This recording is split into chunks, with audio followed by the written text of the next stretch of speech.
चलने लगे। यशोदा मैया रोते रोते बोली कि मेरी एक बात सुनते जाओ।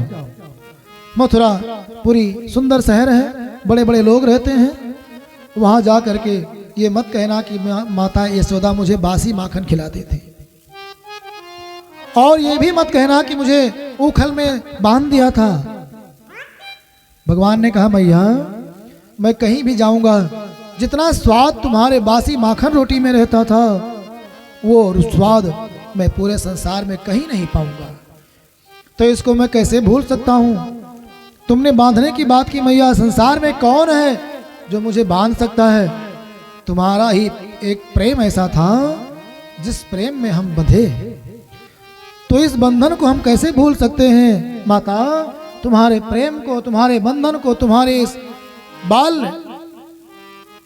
तुम्हारे वात्सल्य भाव को हम कैसे भूल सकते हैं। बस आप केवल आशीर्वाद देते रहना, और जहां मैं जाऊं वहां मेरी विजय हो, यही कामना है, और तुम्हारे चरणों का ध्यान मैं करता रहूंगा। समझा करके भगवान चल दिए। माता यशोदा धीरे से खंभे के सहारे खड़ी हैं। धीरे धीरे शरीर शिथिल हो गया, मानो बेहोश हो जाएंगी, शक्ति क्षीण हो गई। खंभे के सहारे ही धीरे से बैठ गई। गोविंद द्वार पर आए, देखा गोपियों के झुंड खड़े हैं। इनको समझाना प्रारंभ किए, देवियों तुम लोग अपने मामा के यहाँ माई के ससुराल नहीं जाती थी। गोपियों ने कहा गोविंद जब से तुम्हारा जन्म हुआ तब से तुमने कहीं देखा कि मैं एक दिन के लिए भी गई हूँ। मैंने तुम्हारे लिए सारे रिश्ते नाते छोड़ दिए और तुम मुझे आज छोड़ करके जा रहे हो। गोविंद ने कहा मेरा कर्तव्य पुकार रहा है। बहुत समझाया गोपियों को, भगवान आगे बढ़े। देखा सारी गोपियां रास्ते पर पड़ी हुई हैं। बोली रथ मेरे ऊपर से जाएगा, जब तुम जा ही रहे हो तो मैं जी करके क्या करूंगी। रथ मेरे ऊपर से ले जाओ, मैं प्राण देना चाहती हूं। भगवान रथ से कूद पड़े। गोपियों को समझाया देवियों तुम जब जब अपने नेत्रों को बंद करोगी तो मुझे अपने पास पाओगी, मैं सदैव तुम्हारे पास रहूंगा। समझा बुझा करके भगवान वहां से भी आगे बढ़े और आगे बढ़े। रथ पर बैठे हुए हैं। दूर देखा एक स्वर्णमयी मूर्ति जैसे लग रही थी, और पास पहुंचे तो पहचान गए ये तो देवी राधा हैं। भगवान रथ से कूद पड़े। राधा रानी के नेत्र पथराए हुए हैं, न तो रो पा रही हैं न मुस्कुरा पा रही हैं। भगवान ने समझाया देवी राधा मुझ में तुम में कोई अंतर है नहीं, तुम्हारे ही भरोसे इन सारे ब्रजवासियों को छोड़ करके जा रहा हूं, तुमको संभालना है। राधा रानी ने कहा देखो मैं कहाँ रो रही हूं, जाओ। अगर जाने के लिए कहूं तो कहोगे प्रेम नहीं करती है, अगर रोकती हो तो असगुन होता है, अपशकुन होता है, इसलिए मैं कहती हूं जाओ। राधा रानी को भगवान ने समझाया, रथ पर सवार हुए और रथ पर बैठ करके चल दिए। गोपियां पीछे पीछे लगी हुई थी। रथ धीरे धीरे जा रहा है, चल रही हैं। कब तक चलती। रथ जैसे आंखों से ओझल हुआ तैसे गोपियां जोर जोर से रोने लगी। गोपियां क्या कहती हैं। एवं ब्रुवाणा विरह तुराभृशम। विरह से व्याकुल होकर के गोपियां जोर जोर से रोने लगी कि हे विधाता तुम्हें जरा भी दया नहीं है। तुम पहले इस जीवात्मा का प्रणय कराते हो और उसके बाद उसका विच्छेद कराते हो, तुम्हें जरा भी दया नहीं है। अहो विधातस्तव न क्वचित् दया संयोज्य मैत्र्या प्रणयेन देहिनः। अरे विधाता तुम्हें जरा भी दया नहीं है। तुम पहले इस शरीर का संबंध स्थापित कराते हो, उसके बाद अचानक ऐसे बिछो कर देते हो, या तो व्यक्ति को मार देते हो या फिर उसे दूर कर देते हो। तुम्हें दया नहीं आती। अर्भक चेष्टितम्य था। अर्भक माने बालक। तुम्हारे काम तो बालकों जैसे हैं। बालक खिलौना खेलता है, खेलते खेलते मन भर जाता है, खिलौना फेंक देता है, तोड़ देता है। घर घरौंदा बनाता है मिट्टी का, खेलता है, उसके बाद मन भर गया बस सारा घर बिगाड़ करके भाग जाता है। जैसे उसको जरा भी दया नहीं आती है उस खिलौने को बिगाड़ने में, उसी प्रकार तुम्हें भी दया नहीं आती है, इतने तुम निर्दयी हो। ऐसा कह करके गोपियां जोर जोर से रोने लगी। अभी तो छिप छिप करके रोती थी, लेकिन आज जोर जोर से रोती हैं। एवं ब्रुवाणा विरहातुराभृशं ब्रजस्त्रियः कृष्ण विशक्त मानसा विसृज्य लज्जां रुरुदुःस्वरं गोविंद दामोदर माधवेति। हे गोविंद, हे दामोदर, हे माधव, आप मुझे छोड़ करके निर्दयी की भांति चले गए। ऐसा कह कह करके रूप गोपियां तब तक रोती रही जब तक पताका दिखती रही। उसके बाद जैसे कोई जुआरी जुआ में सारा कुछ हार करके गंवा करके हाथ मलता हुआ पश्चाताप करता हुआ वापस आ जाए, उसका कोई बस न चले, व्याकुल हो जाए, उसी प्रकार से सब कुछ गंवा करके गोपियां अपने अपने घर को लौट आई। लौट करके आई, यहाँ देखती है सारा सूना सूना सा लग रहा है। गोपियां समझ गईं कि आज से ऐसे रहना है। सारी हंसी खुशी, खेल खिलौने, गीत गौनई, सारी प्रसन्नता आज से गायब हो गई। अब ऐसे ही रहना है, किसी प्रकार से जीना है केवल, और जीना केवल इसलिए है क्योंकि कभी तो मिलेंगे। कुछ गोपियों के मन में आत्महत्या करने की इच्छा हुई थी, लेकिन सोचा कि अगर आत्महत्या करेंगे तो फिर नहीं मिल पाएंगे, और अगर ये शरीर रहेगा तो कभी ना कभी तो दर्शन होगा ही। ऐसा निर्मल प्रेम गोपियों का है। हे मुरलीधर छलिया मोहन, हम भी तुमको दिल दे बैठे। मुरलीधर छलिया मोहन, हम भी तुमको दे बैठे। गम पहले ही से कम तो न थे, गम पहले गम तो न थे, और मुसीबत ले बैठे।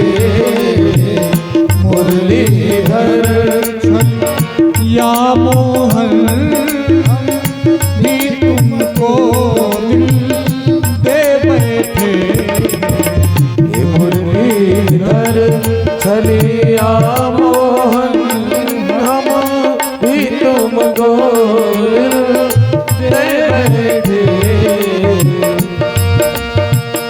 दिल कहता है तुम सुंदर हो, आँखें कहती हैं दिखलाओ। दिल कहता है सुंदर हो, आँखें कहती हैं दिखलाओ। तुम मिलते नहीं हो आकर के, तुम मिलते नहीं हो आकर के। हम कैसे कहें कि ये बैठे।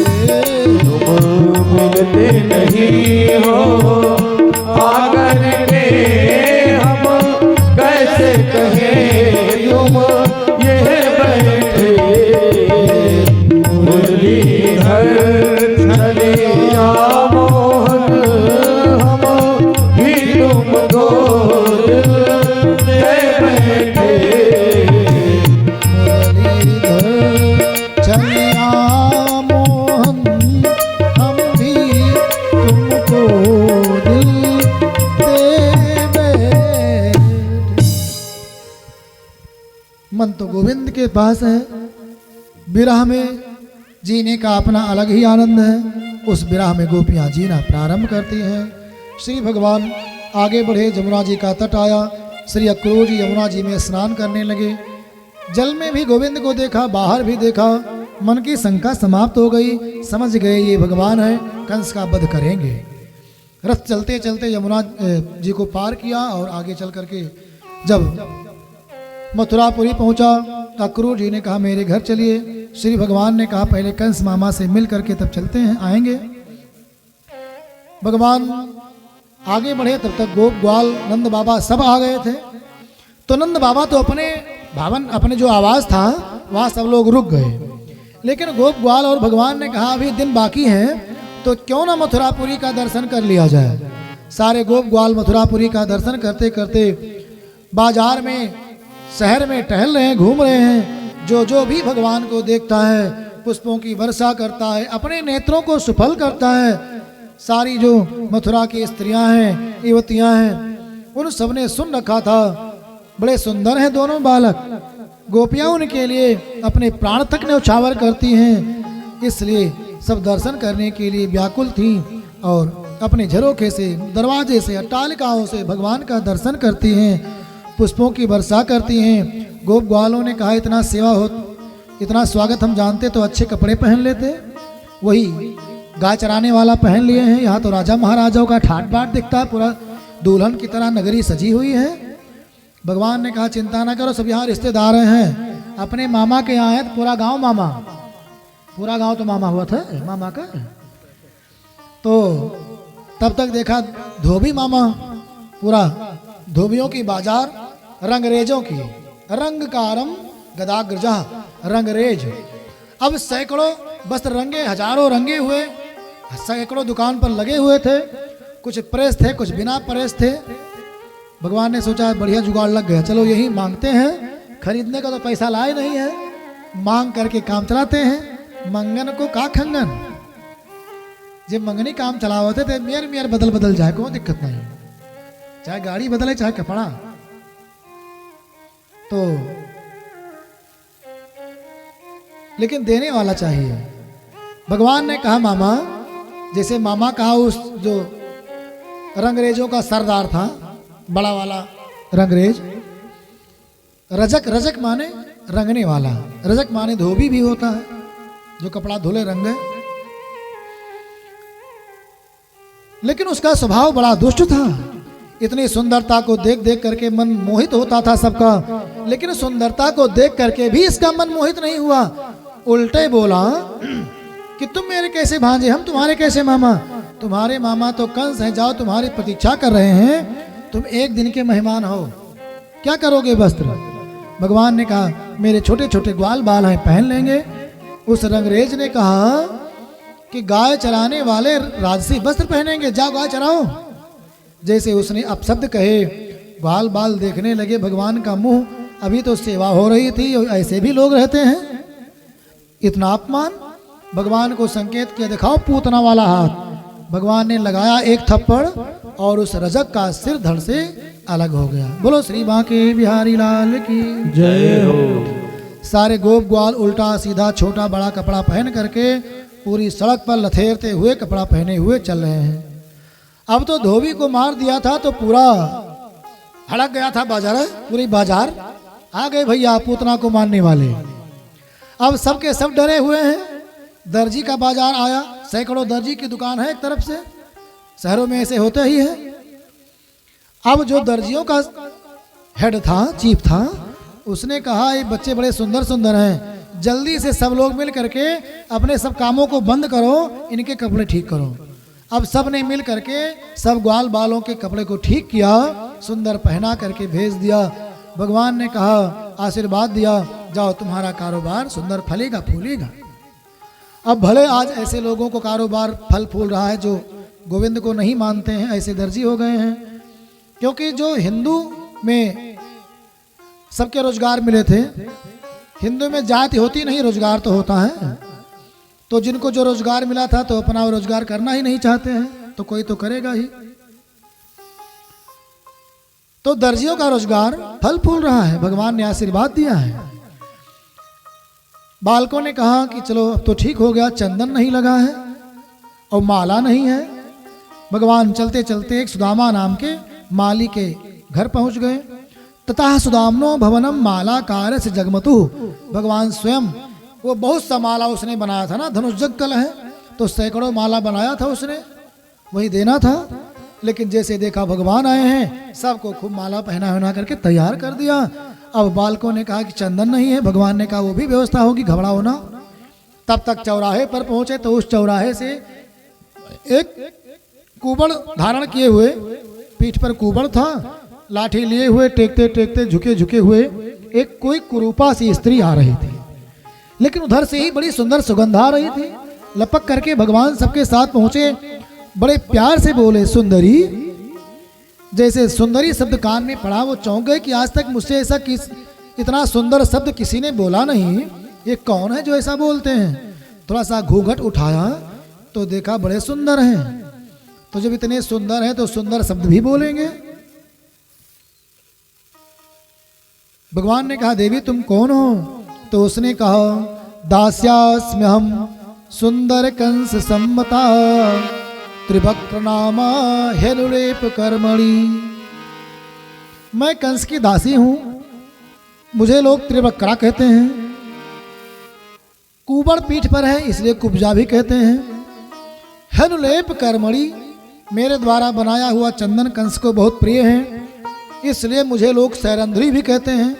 शैरंध्री को अंग्रेजी में ब्यूटिशियन कहते हैं, अर्थात मैं सुंदरता बनाती हूँ सबकी। मेरे द्वारा बनाया हुआ चंदन कंस को बड़ा अच्छा लगता है। भगवान ने कहा, मुझे भी लगाओगी? तो कुब्जा ने कहा, बिना इवाम कौन तमम तदरहति। कंस को तो मैं डर के मारे लगाती हूँ, जितना सुंदर चंदन है उससे कई गुना सुंदर आप हो, तो आपके सिवा इस चंदन के योग्य और कौन है? ऐसा कह करके उसने चंदन भगवान को लगा दिया। भगवान ने सोचा इसने मेरी सुंदरता बढ़ाई है, इसकी हम बढ़ा दें। दाहिना हाथ ठोड़ी पर लगाया, बाएं हाथ से कुबड़ को दबाया, पांव से पांव को दबाया, जरा सा झटका दिया और वो कुब्जा 16 साल की सुंदर सी युवती बन गई। बोलो श्री राधा कृष्ण भगवान की जय हो। कुब्जा को सुंदरता दिया, भगवान चलने लगे। कुब्जा ने कहा कि आपने मेरा स्पर्श किया है, आप मुझे छोड़कर कहाँ जा रहे हो? भगवान ने कहा, तुम्हारे पास आऊंगा लेकिन मामा कंस से मिलने के बाद। भगवान आगे बढ़े, सोचा लाओ धनुष को देख लें। द्वार पर ही कुबलापीड़ नाम का हाथी है, 10,000 हाथियों वाला बल है, मदिरा पिलाया गया है। बलदाऊ भैया श्री कृष्ण कन्हैया दोनों ने मिल करके उस कुबलापीड़ नामक हाथी का संहार किया। धनुष यज्ञशाला में पहुंचे तो वहां इंद्रधनुष के समान बड़ा विशाल सा धनुष रखा था। रक्षकों से पूछा, इसको हम देख सकते हैं? सबने कहा देखो, कोई बात नहीं। भगवान ने कहा, कहो तो उठा ले। सारे रक्षक हंसने लगे, ये आए हैं बड़े बड़े आए और ये उठाने की बात करते हैं। भगवान ने कहा देखें। रक्षकों ने कहा, हाँ देखो, बल आजमाओ। भगवान को बल क्या आजमाना था? श्री सुखदेव भगवान कहते हैं, करेण वामेण सलील मुद्रितम सज्जम चकृत्वा निमिषेण पश्यताम नृणाम विकृष्य प्रबभंज मध्यता यथेक्षुदंडम मदकिरुक्रमः। भगवान ने बाएं हाथ से धनुष को ऐसे आराम से उठाया और प्रत्यंचा चढ़ाई और बड़ी ही शीघ्रता के साथ बीच से ही उस धनुष को तोड़ दिया। और जैसे धनुष टूटा तैसे इतना तेज का शब्द हुआ कि सारा संसार कंपायमान हो गया। सबके मानो कान के पर्दे फट जाएंगे, ऐसा घोर शब्द हुआ।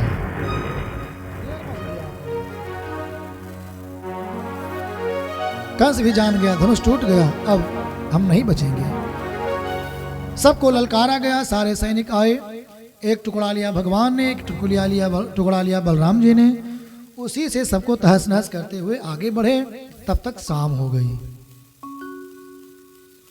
युद्ध समाप्त हुआ, अपने आवास पर आए। नंद बाबा ने कहा, जैसा माहौल है ऐसा लगता है युद्ध भयंकर होगा। ग्वाल बालों ने कहा, कन्हैया डरना नहीं, तुम्हारे साथ है। भगवान ने कहा कि तुम्हारे बल पर है ही, तुम सब साथ हो तो हम डरते थोड़ी हैं। अपने घमंड में कभी नहीं होना चाहिए कि हम अकेले ही सब कर रहे हैं। भगवान जानते थे कि ग्वाल बाल मेरा सहयोग नहीं कर पाएंगे, लेकिन अपने साथियों के मनोबल को गिराना नहीं चाहिए। भैया तोहरन बल पे सब है, हम का कह सके थे, ये ठीक होता है। और ग्वाल बाल भी उत्साह बढ़ाने में कम नहीं है, चिंता ना करो, हम हैं। नंद बाबा ने भी उत्साह बढ़ाया, डरना नहीं, तुमने यशोदा का दूध पिया है और मेरा आशीर्वाद तुम्हारे साथ है, तुम्हारी विजय होगी। प्रातः काल हुई, नित्य क्रिया करके अखाड़ा में पहुंच गए। बड़ा सा स्टेडियम, रंगशाला बनी है, सब लोग दर्शक बैठे हैं। बलराम जी के साथ श्री कृष्ण अखाड़ा में उतरे, बड़ा ललकारा है चाणूर मुष्टिक ने। युद्ध प्रारंभ हुआ। अरत्नी द्वय अरत्नी भ्याम, हाथ से हाथ जुड़ते हैं, सीना से सीना, कंधे से कंधा। बहुत घनघोर मल्ल युद्ध, पहलवानी चल रही है। कुछ लोग हाय हाय करते हैं, पहाड़ जैसा पहलवान, छोटे से कन्हैया, छोटे से बलदाऊ भैया 12 साल के, ये कोई युद्ध है? भगवान ने देखा बहुत विलंब हो रहा है, मेरे जो ग्वाल बाल हैं, जो प्रियजन हैं, व्याकुल हो रहे हैं। इसलिए बलदाऊ भैया ने पहले मुष्टिक को एक तमाचा मारा और एक तमाचा मारते ही मुष्टिक धराशायी हो गया और उसके प्राण बेरू उड़ गए।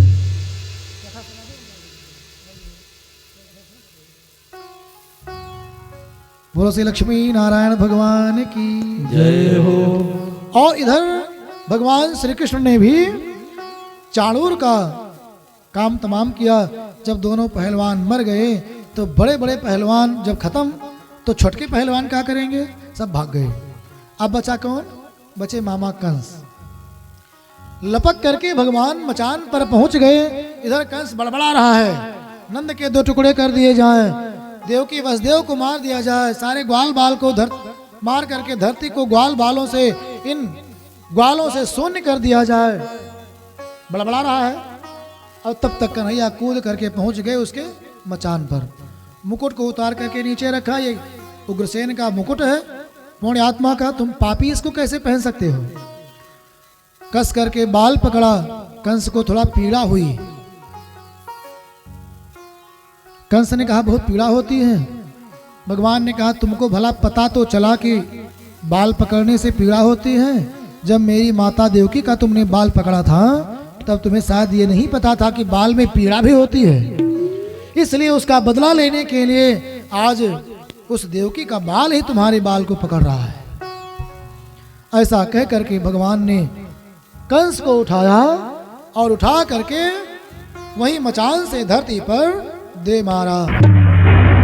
बोलो श्री कृष्ण कन्हैया लाल की जय। और जैसे कंस को पटका, कंस के प्राण निकल गए, कंस की जीवन लीला समाप्त हो।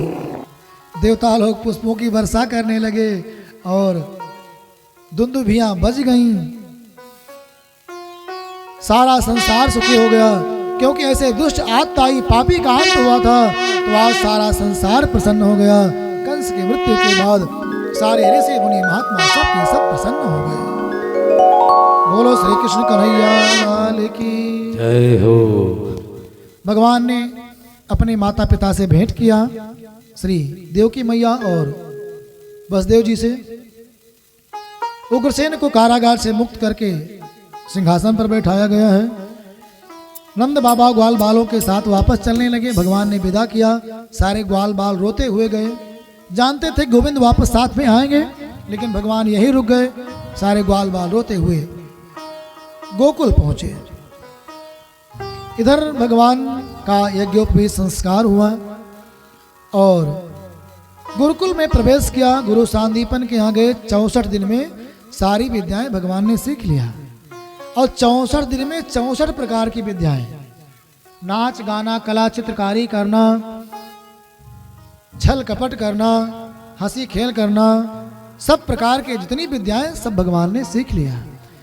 अंत में गुरुपुत्र को ही गुरु दक्षिणा के रूप में दे करके मथुरापुरी आए।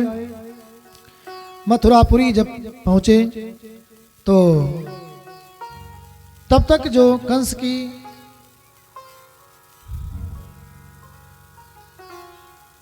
दो पत्नियां थी वे पहुंची अपने नैहरे, मायके पहुंची। अपने पिता जरासंध से बताया कि मेरे पति की हत्या कृष्ण ने कर दिया है। उधर जरासंध योजना बनाने लगा मथुरा पर आक्रमण करने के लिए। इधर भगवान आज दुखी हैं तो श्री भगवान के एक परम मित्र हैं जिनका नाम है उद्धव। वृष्णीनाम परो मंत्री वृष्णीनां प्रवरो मंत्री कृष्णस्य दयिता सखा शिष्य बृहस्पति साक्षात उद्धवो बुद्धि सप्तमः। बुद्धि सप्तम थे, ज्ञानी थे, ब्रह्मज्ञानी थे, लेकिन प्रेम नहीं था। तो भगवान ने उद्धव जी को ब्रज में भेजा है, बोले जाओ और मेरा कुछ हाल चाल लेकर के आ जाओ।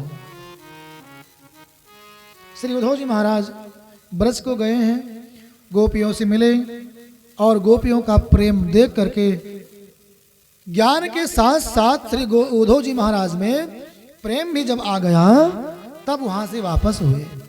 उद्धव गोपियों का संवाद बड़ा ही सुंदर अद्भुत है, प्रेम और भक्ति को दिलाने वाला है। इस संवाद को सुनना चाहिए, लेकिन आज 2 दिन की कथा इकट्ठा थी तो इसलिए बहुत विलंब हो रहा है। उद्धव जी जब प्रेम लेकर के वापस आए तो भगवान से कहा, गोविंद तुम बड़े कठोर हो, इतना बड़ा प्रेम का साम्राज्य तुम लेकर के तुम पा करके छोड़ करके चले आए। गोपियां तुम्हारे लिए जीती हैं, तुम्हारे लिए ही जीवन धारण किए हैं। इतना तो प्रेम मैं जानता ही नहीं था कि प्रेम भी कुछ होता है। मेरे जैसे कठोर ब्रह्मज्ञानी को जब गोपियों के अंदर प्रेम दिख गया तो तुम्हारी क्या दशा होगी। श्री भगवान ने कहा, उद्धव मैं यही चाहता था कि तुम्हारे अंदर भी प्रेम हो जाए, क्योंकि ज्ञान और प्रेम जब दोनों एकत्र होते हैं तभी जीव का कल्याण होता है। भगवान ने कहा, मैं गोपियों को कभी नहीं भूलता, वो मेरे हृदय में निवास करती हैं और मैं ब्रज के कण कण में निवास करता हूँ। प्रेम से बोलो हरि शरणम हरि शरणम। इधर जरासंध का आक्रमण हुआ है, सारे मथुरावासी भयभीत हो गए। इतनी बड़ी सेना, 23 अक्षौहिणी सेना, मथुरा की छोटी सी सेना, लेकिन भगवान ने सबको उत्साह दिया। घनघोर युद्ध हुआ, सारी सेना को तहस नहस करके श्री भगवान ने जरासंध को अपमानित करके वापस भेज दिया। 17 बार जरासंध ने आक्रमण किया है, 18वीं बार आने की हिम्मत नहीं हो रही थी। तो एक राक्षस था जिसका नाम था कालयवन। कालयवन ने जरासंध को ललकारा, बोला हम भी चलते हैं, आप पीछे से आओ। कालयवन नाम का राक्षस आया, भगवान से युद्ध हुआ, सारी सेना का नाश कर दिया भगवान ने। जब कालयवन से युद्ध करना हुआ तो भगवान भाग चले, कहीं भागे मर्दई और कहीं बाजे, कहावत है ना गांव की। तो भगवान जानते थे कि यहाँ भागने लायक है, क्योंकि इसकी मृत्यु मेरे हाथ नहीं लिखी है। भगवान भागते भागते एक पर्वत की गुफा में छिप गए। एक व्यक्ति वहां सो रहा था, उसको अपना पीतांबर ओढ़ा दिया। कालयवन पहुंचा, मारे क्रोध के तमतमा रहा था, इतना दौड़ाया था भगवान ने, उसने भगवान का नाम रणछोड़ रख दिया था। बोलो श्री रणछोड़ भगवान की जय हो। इतना दौड़ाया था तो वैसे क्रोध में था। देखा पीतांबर ओढ़े हुए कोई व्यक्ति है, इसने समझा श्री कृष्ण है। 2-4 लात जमाया, जैसे उस व्यक्ति की आंख खुली, आंख से निकली ज्वाला और तत्काल जल करके हो गया भस्म। जरासंध का जीवन समाप्त हुआ। भगवान गुफा से बाहर निकले, जैसे सूर्य का उदय हुआ इतनी चमक लिए गोविंद बाहर निकले तो वो व्यक्ति अपनी आंख ऐसे मिलमिला रहा था। कौन भस्म हुआ, कैसे हुआ, है किसका पीतांबर, कुछ पता ही नहीं उसको। भगवान से पूछा, प्रभु आप कौन हैं? भगवान ने अपना परिचय दिया, चरणों में गिरा भगवान के, उसने अपना परिचय दिया कि मैं इक्ष्वाकु वंश का राजा हूँ, मेरा नाम मुचकुंद है। देवताओं से राक्षसों से युद्ध में मैंने उनका साथ दिया था, देवताओं का थक करके यहाँ सो गया था। मुझको वरदान था कोई जगाएगा तो जल करके भस्म हो जाएगा। ये कौन जल गया? भगवान ने कहा ये कालयवन नाम का राक्षस है। युग बदल गया था, तब से कई युग बीत गए थे। वो राजा उत्तर दिशा में भगवान के लोक को गया है। इधर भगवान वापस आए तो देखा जरासंध की सेना घेरे खड़े है पूरी मथुरापुरी को। भगवान ने युद्ध किया, फिर सेना का तहस नहस किया। रात हो गई, भगवान ने रात में ही श्री विश्वकर्मा को बुलाया, योग माया भगवती को बुलाया। बोले अगर हम यहाँ रहेंगे तो मथुरा में कोई ना कोई राक्षस रोज आक्रमण करेगा, तो इसलिए यहाँ कुछ लोगों को रहने दो, बाकी सबको लेकर के चलते हैं अलग। विश्वकर्मा से कहा तुम जाओ समुद्र से कुछ जगह मांग करके मेरे लिए सुंदर सी नगरी बनाओ। विश्वकर्मा जी गए, सुंदर नगरी बनाई। योग माया भगवती ने सारी व्यवस्था वहां कर दिया। रात्रि में ही योग माया ने सारे मथुरा वासियों को सोते ही उस नगरी में पहुंचा दिया। सब सो रहे हैं। यहाँ प्रातः काल हुई, जरासंध से घनघोर युद्ध हुआ। और वहां जब प्रातः हुई, सब मथुरावासी जागे तो दरवाजा उल्टा सीधा, मथुरा में इधर वहां उधर था। पूछने लगे द्वार कहाँ है? नगरी का नाम पड़ा द्वारका। बोलो श्री द्वारका धाम की जय हो।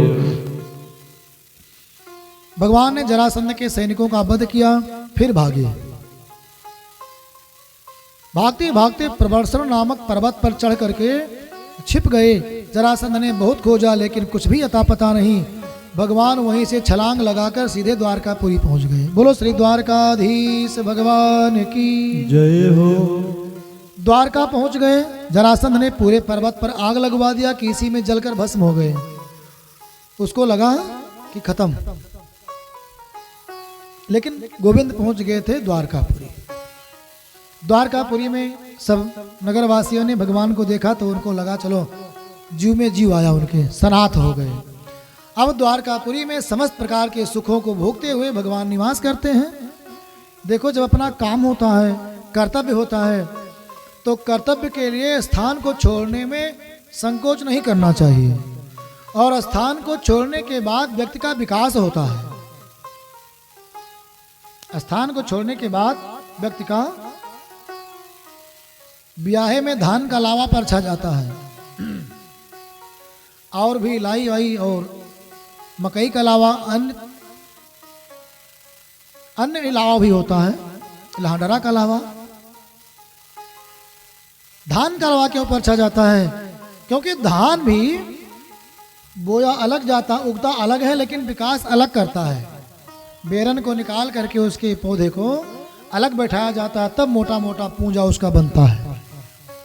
तो ऐसे बेटियां होती हैं, बेटियां जन्म अलग लेती हैं, उनका निवास अलग बनता है, वहीं वो फिर संसार का विकास होता है, अपना भी विकास करती हैं।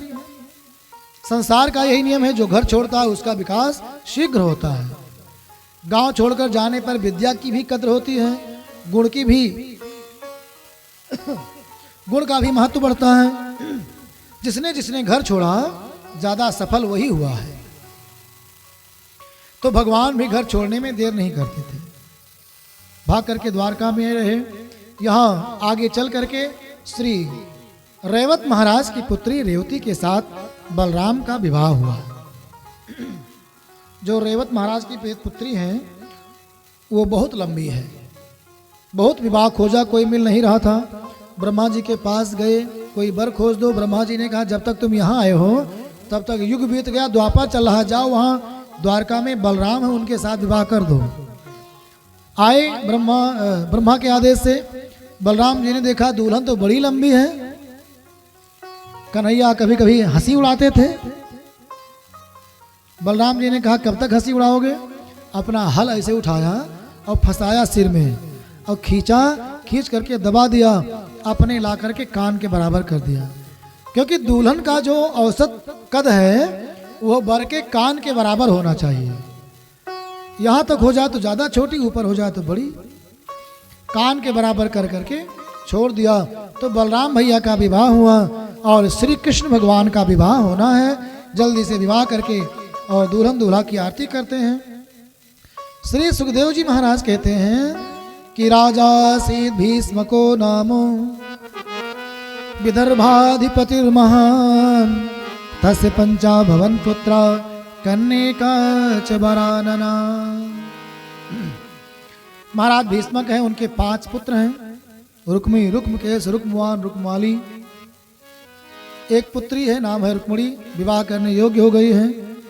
राजा भीष्मक चाहते हैं कि मेरी पुत्री का विवाह द्वारकाधीश श्री कृष्ण से हो, लेकिन रुक्मी जो देवी रुक्मणी का बड़ा भाई है उसका साथ शिशुपाल जैसे दुष्ट राजाओं से है, तो द्वारकाधीश से बैर करता है और द्वारकाधीश के दुश्मनों के साथ कन्या का विवाह करना चाहता है। शिशुपाल के साथ कन्या का विवाह तय भी कर दिया, तिलक उलक हो गई। अब देवी रुक्मिणी को जैसे पता लगा कि मेरा विवाह शिशुपाल जैसे दुष्ट के साथ होगा, तैसे अपनी भाभी के पास पहुंची। क्या करें, हम अपना प्राण त्याग देंगी अगर गोविंद नहीं मिले तो, क्योंकि मैंने उनको अपना पति मान लिया है। दुनिया वाले क्या जाने मेरा रिश्ता पुराना है, दुनिया वाले क्या जाने मेरा रिश्ता पुराना है। सांवरे से मिलने का, सांवरे से मिलने का सत्संग ही बहाना है। सांवरे से मिलने का सत्संग ही बहाना है। दुनिया वाले क्या जाने मेरा रिश्ता पुराना है। दुनिया वाले क्या जाने मेरा रिश्ता पुराना है। दुनिया वाले क्या जाने, क्योंकि सत्संग के द्वारा ही देवी रुक्मिणी को भगवान के बारे में पता हुआ था। महात्मा लोग आते थे, रोज गुणगान करते थे, सुन सुन करके मन ही मन पति मान लिया था। देवी ने कहा कि तुम पत्र लिखो, पत्र लिख करके भेजो, अगर तुम्हारा सत्य प्रेम होगा तो अवश्य मिलेंगे। ब्राह्मण देवता पत्र लेकर के आए। गोविंद ने कहा पत्र बाँचो, तो ब्राह्मण देवता रुक्मिणी का पत्र पढ़ते हैं।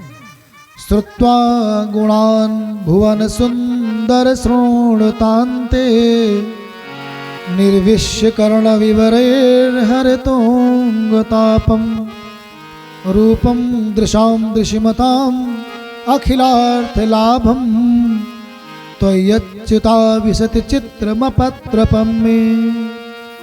श्रुत्वा गुणान भुवन सुंदर सुनतामते, हे त्रिभुवन सुंदर द्वारकाधीश, मैंने आपके गुणों को सुन सुन करके आपको अपना पति अपना स्वामी मान लिया है, और मैं सदा के लिए तुम्हारी ही पत्नी हूँ। मैं तुम्हारे ही साथ रह सकती हूँ, मुझे और कोई वर्ण नहीं कर सकता है। आपके रूप को देखने के लिए मेरे नेत्र व्याकुल हैं। हे अच्युत, आप कृपा करके मेरे चित्त को सम्मान दीजिए और मुझे अपना बनाइए। धीरा पतिम कुलवतीम न विनीत कन्याम, आप जैसे धीर पुरुष कुलवती धैर्यवती सुशीला कन्या का वर्णन करते हैं। मेरे अंदर कोई गुण तो नहीं है, लेकिन केवल एक गुण है, वो ये है कि मैं आपसे प्रेम करती हूँ और आपको प्रेम ही पसंद है। हे नाथ, आप कृपा करके मुझे अपना बनाइए। अगर आप मुझे नहीं ले जाते हैं, मुझे शिशुपाल जैसे दुष्ट ले गए, तो निश्चय ही माना जाएगा कि सिंह के भाग को कोई सियार लेकर चला गया हो, और आप जैसे सिंह के आगे ऐसा हो नहीं सकता है। कुछ बुद्धिमत्ता से, कुछ प्रेम से देवी रुक्मिणी ने पत्र लिखा है। बोली कि आप सोचते होंगे कैसे इतनी सेना के बीच में इसे कैसे ले जाएं, लेकिन गोविंद युद्ध नहीं करना है। अंतःपुरचरीम अनिहत्य बंधुम, मेरे अंतःपुर में आना, लेकिन मेरे भाइयों को मत मारना, किसी को बिना मारे हुए मुझे ले चलना। क्यों? पूर्वे दिरस्त महती कुल देवी यात्रा, विवाह के एक दिन पहले मेरे यहाँ बेटियां कुल देवी की पूजा करने जाती हैं, जो नगर के बाहर जिनका मंदिर है, आप आकर के उसी मंदिर में मिल जाना। सुबह हुई, ब्राह्मण देवता के साथ श्री भगवान चल दिए। बलराम भैया से मिलने नहीं आए, आज सुबह सुबह प्रणाम करने नहीं आए बड़े भैया को। बलराम जी ने देखा आज गोविंद नहीं आए, क्या बात है। पता लगाया तो प्रतिहारियों ने कहा कि एक ब्राह्मण आया था विदर्भ देश से, कुंडनपुर से, उसी ब्राह्मण के साथ कहीं गए हैं। बलराम जी ने कहा अच्छा अच्छा, वहां तो स्वयंवर होने वाला है और अकेले चला गया, इसको जरा भी बुद्धि नहीं है। वहां शिशुपाल, जरासंध, रुक्मी की सेना रहेगी, इतना बड़ा वहां युद्ध हो सकता है और अकेले ही चला गया, ये तो बहुत मूर्ख है। बलराम भैया नाराज होने लगे, सारी सेना को सजाया और तुरंत ही पीछे पीछे बलराम भैया भी चल दिए। श्री भगवान के विषय में रुक्मी श्री भीष्मक जी को पता लगा, सुंदर सा भवन दे करके रोकने का प्रयास किया, लेकिन श्री भगवान उसी समय पहुंचे जब देवी रुक्मिणी देवी की पूजा करने के लिए गई थी। सेना खड़ी है शस्त्र से सुसज्जित, श्री भगवान पहुंचे हैं, उधर देवी रुक्मिणी भगवती अंबिका की पूजा कर रही है। नमस्ते त्वाम्बिके भीक्ष्णं स्वसंतानयुतां शिवां भूयात् पतिर्मे भगवान कृष्णस्तदनुमोदताम्। हे माता, मैं आपको प्रणाम करती हूँ, मुझे आशीर्वाद दीजिए कि श्री कृष्ण मेरे पति हों। जय जय गिरिवर राज किशोरी, जय जय गिरिवर राज किशोरी, जय महेश मुख चंद चकोरी, जय महेश मुख चंद चकोरी, जय गज बदन खड़ानन माता, जय गज बदन सब लोग खड़ानन माता, जगत जननी विदुति दाता, जगत जननी विदुति दाता।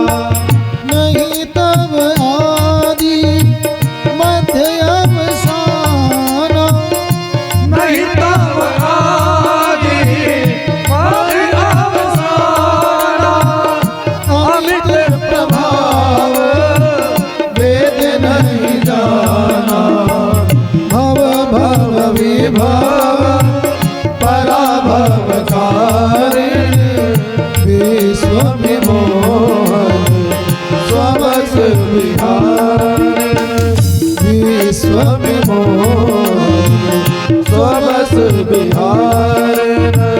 देवी पूजी पद कमल तुम्हारे सुनिदान मुनि सब होई सुखाए, देवी पूरी पद कमल तुम्हारे, देवी पूज पद कमल तुम्हारे, सुर नर मुनि सब होई सुखाए, सुर नर मुनि सब होई सुखाए, सुर नर मुनि सब होई सुखाए।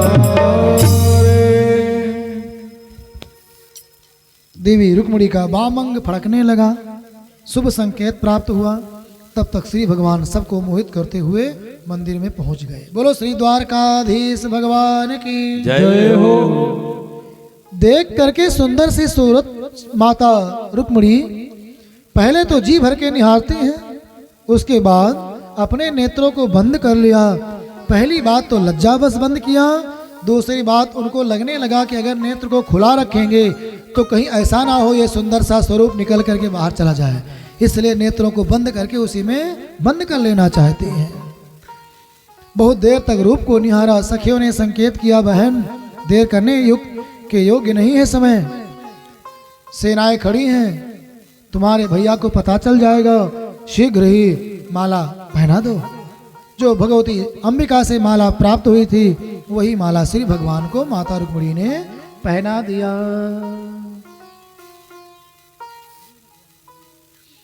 माला पहना दिया और देवताओं ने जय जयकार किया, पुष्पों की वर्षा की है। सिद्ध चारण गंधर्व विद्याधर लोग आकाश में ही अपने अपने वाद्य यंत्रों को बजाने लगे, सहनाइयां मानो आकाश में ही बज गई हो। भगवान आज श्रीयुक्त हो गए, करुणा निधान हो गए। देवी रुक्मिणी ने जैसे माला पहनाया और श्री भगवान का पाणी ग्रहण किया। सखियों के नेत्र में आंसू भर आए। देवी रुक्मिणी का मन प्रसन्न भी है, माता पिता सखियों से दूर होने की याद करके दुखी भी है। भगवान ने हाथ पकड़ा बड़े प्रेम के साथ, जैसे दुल्हन की चाल होनी चाहिए। दुल्हन की चाल के लिए गजगामिनी कहा गया है। जैसे मतवाला हाथी चलता है, उसी प्रकार की चाल स्त्रियों को चलना चाहिए, न बहुत तेज न बहुत धीरे। तो उसी चाल में धीरे धीरे चलते हुए श्री भगवान लेकर के आए देवी रुक्मिणी को, रथ में बैठाया। जरा सा बाग हिली अर्थात लगाम को हिलाया, घोड़े हवा से बात करने लगे। हवा के समान तेज गति से घोड़े चले हैं द्वारकापुरी की ओर। तब तक समाचार पहुंच गया रुक्मी के पास। सारी सेनाएं पीछे लगा दी हैं और रुक्मी भी अस्त्र शस्त्र से सज्जित होकर के युद्ध करने के लिए तत्पर हो गया। प्रतिज्ञा किया कि अगर कृष्ण को मैंने मार न दिया, बहन को छुड़ा नहीं लिया, तब तक वापस नहीं आऊंगा। मैं अपने नगर वापस नहीं आऊंगा अगर मैंने कृष्ण को न मार दिया। प्रतिज्ञा करके चल दिया। इधर बलराम भैया पहुंच गए थे। सारी सेनाएं जो कृष्ण को घेरना चाहती थी, गाजर मूली की तरह सबको तहस नहस करते हुए काटते हुए जल्दी से गोविंद के पीछे रथ लगाया कि चलो देखें द्वारकाधीश कैसे हैं, सुरक्षित है कि नहीं है। रुक्मी से श्री भगवान का युद्ध हुआ। भगवान मारने के लिए चले। देवी रुक्मिणी ने हाथ जोड़ करके विनती किया, भैया प्रभु बड़ी बदनामी होगी, लोग कहेंगे विवाह करने के लिए भाई को मरवा दिया, इसलिए कृपया बध मत कीजिए। श्री भगवान ने रुक्मी को कुरूप बना दिया। दाढ़ी आधी छील दिया, आधी मूछ छील दिया, कालिक मुंह में लगा दिया, रथ में बांध लिया, लेकर चल दिए। बलराम भैया तब तक पहुंचे, देखा पीछे साले साहब बंधे हैं। कन्हैया को डांटने लगे, नात बात है, ऐसे सम्मान किया जाता है। देवी रुक्मिणी से क्षमा मांगने लगे। देवी नाराज मत होना, ये बचपन से ही ऐसे ही चंचल है। एक भाई को नरम, एक भाई को गर्म होना चाहिए। श्री भगवान द्वारकापुरी पहुंचे।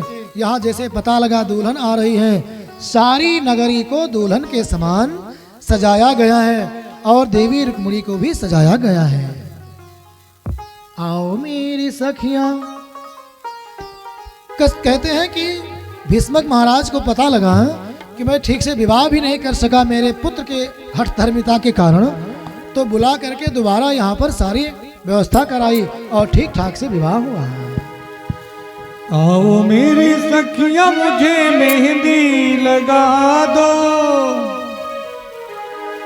आओ मेरी सखियां मुझे मेहंदी लगा दो, मेहंदी लगा दो मुझे सुंदर सजा दो, मुझे श्याम सुंदर की दुल्हन बना दो, मुझे श्याम सुंदर की दुल्हन बना दो। आओ मेरी सखियां मुझे मेहंदी लगा दो, आओ मेरी सखियां मुझे मेहंदी लगा दो, मेहंदी लगा दो मुझे सुंदर सजा दो, मेहंदी लगा दो मुझे सुंदर सजा दो, मुझे श्याम सुंदर की दुल्हन बना दो, मुझे श्याम सुंदर की दुल्हन बना दो, मुझे श्याम सुंदर की दुल्हन बना दो, मुझे श्याम सुंदर की दुल्हन बना दो।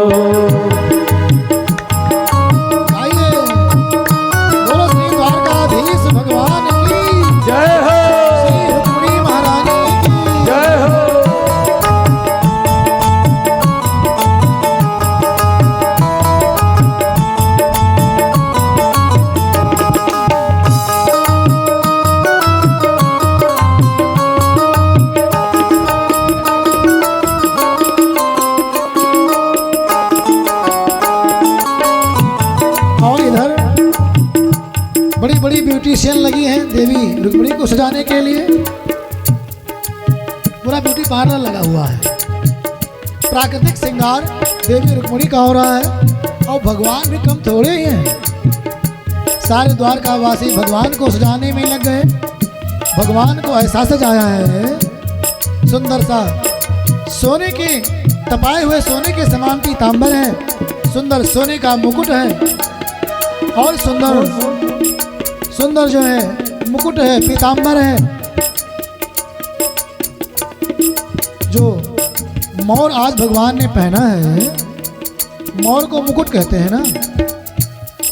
दूल्हा भगवान का ही स्वरूप होता है।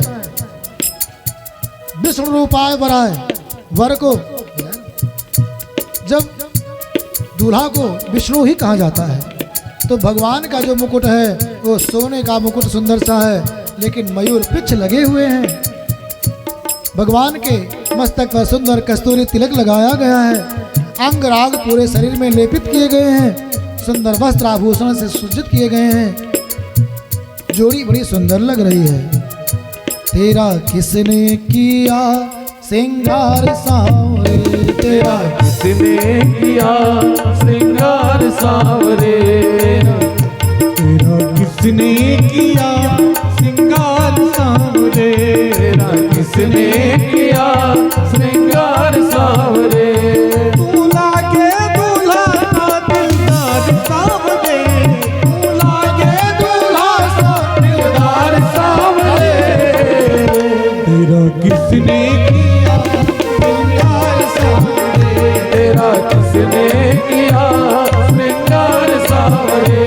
दूल्हा के दूल्हा सा दिलदार सांवरे, दूल्हा के दूल्हा सा दिलदार सांवरे, तेरा किसने किया श्रृंगार सांवरे, तेरा किसने किया श्रृंगार सांवरे।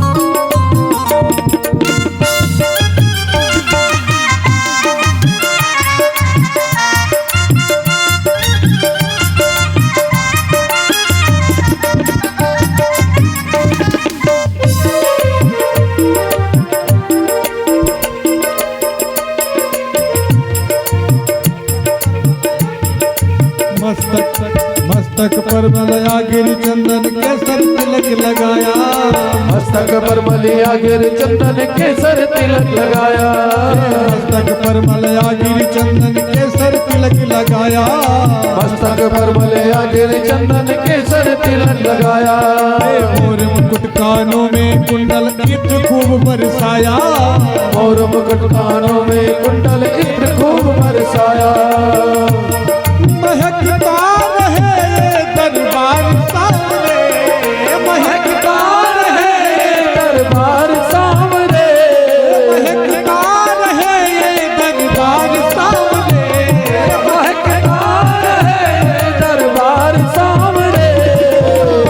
तेरा किसने किया श्रृंगार सांवरे, तेरा किसने किया श्रृंगार सांवरे, किसने किया श्रृंगार सांवरे, तेरा किसने किया श्रृंगार सांवरे। बोलो दुल्हा सरकार की जय हो, द्वारकाधीश भगवान की जय हो, देवी रुक्मिणी महारानी की जय हो। जय हो। अब तो सुंदर दूल्हा दुल्हन एक आसन पर बैठाए गए हैं, सारी विवाह की प्रक्रिया की गई है और दुल्हन दूल्हा को देख करके सबका मन हर्षित है। पूरी द्वारका नगरी दुल्हन की तरह सजी है, पूरे द्वारका में प्रसन्नता है।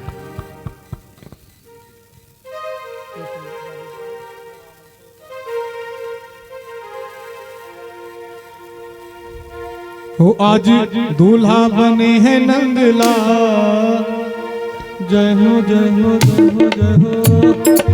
दूल्हा बने हैं नंदला, उनका जवाब नहीं है। दूल्हा बने हैं नंदलाल, दूल्हा का जवाब नहीं। दूल्हा बने हैं नंदला, जोड़ी का जवाब नहीं। दूल्हा बने हैं नंदलाल की जोड़ी का जवाब नहीं। जोड़ी का जवाब नहीं, जोड़ी का जवाब नहीं, जोड़ी का जवाब नहीं, कि जोड़ी का जवाब नहीं। दूल्हा बने हैं नंदलाल, दूल्हा बने हैं नंदलाल की जोड़ी का जवाब नहीं आया। दूल्हा बने हैं नंदलाल की जोड़ी का जवाब नहीं।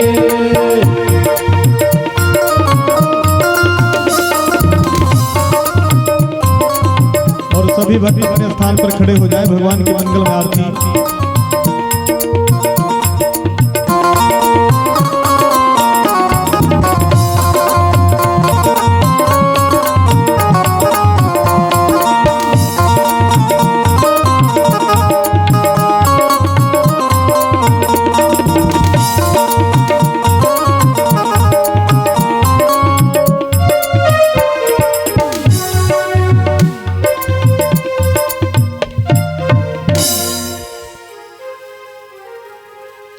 बोलिए दुल्हा सरकार की जय। जय हो जय हो।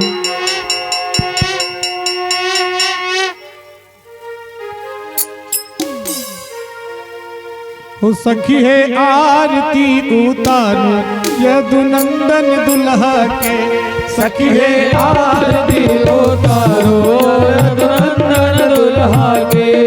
सखी है आरती उतारो यदुनंदन दुल्हा के। सखी है आरती उतारो यदुनंदन दुल्हा के। ओ यदुनंदन दुल्हा के, आ यदुनंदन दुल्हा के। यदुनंदन दुल्हा के, ओ यदुनंदन दुल्हा के। सखी है आरती उतारो यदुनंदन दुल्हा के। सखी है आरती उतारो यदुनंदन दुल्हा के। हीरा के हारे मऊर लगे मोती, हीरा के हार मोर लर मोती है। चपकन चारे बियाहूती धोती है। चपकन चार प्रिया होती धोती है। देखी चरण में हार कर कंगन दुल्हा के। देखी चरण में हार कर नंदन दुल्हा के। सखी है आरती उतारो यदुनंदन दुल्हा के। सखी है आरती उतारो यदुनंदन दुल्हा के। नयन कजरवा अलग घुंघराली काली। नयन गजरवा अलग घुंघराली काली। कनवा में कुंडल सोहे कोठवा पे मानिक लाली। कनवा में कुंडल सोहे ओठवा पे पानी की लाली। सोहे लीलरा पे लाल लाल चंदन दुल्हा के। सोहे लीलरा पे लाल लाल चंदन दुल्हा के। सखी है आरती उतारो यदुनंदन दुल्हा के। सखी है आरती उतारो यदुनंदन दुल्हा के। मंद मुस्कान और तिरछी तकान है। मंद मुस्कान और तिरछी तकान है। जाके कोई उपमाना सकल जहान है। जाकर कोई उपमान सकल जहान है। एक कोटि कामिक्षा दीवानो अंगन अंगन दुल्हा के। कोटि कामचा दीवानो अंगन अंगन दुल्हा के। सखी है आरती उतारो यदुनंदन दुल्हा के। सखी है आरती उतारो यदुनंदन दुल्हा के। हमने विदर्भ के सुकृति मान है। धर्म विधर्म के सुख की महान है। लाडली कृपा से पौल्यो ऐसन महिमान है। लाडली कृपा से बोले ऐसन महिमान है। ऐसन बांध नहीं छूटे गठबंधन दुल्हा के। ऐसन बात नहीं छूटे गठबंधन दुल्हा के। ऐसन बांध नहीं छूटे गठबंधन दुल्हा के। सखी है आरती उतारा यदुनंदन दुल्हा के। सखी है आरती उतारो यदुनंदन दुल्हा के। सखी है आरती उतारा यदुनंदन दुल्हा के। सखी है आरती उतारो यदुनंदन दुल्हा के। नंदन दुल्हा के यदुनंदन दुल्हा के। ओ यदुनंदन दुल्हा के दुलरुआ दुल्हा के। सखी है आरती उतारा यदुनंदन दुल्हा के। सखी है आरती उतारो यदुनंदन दुल्हा के।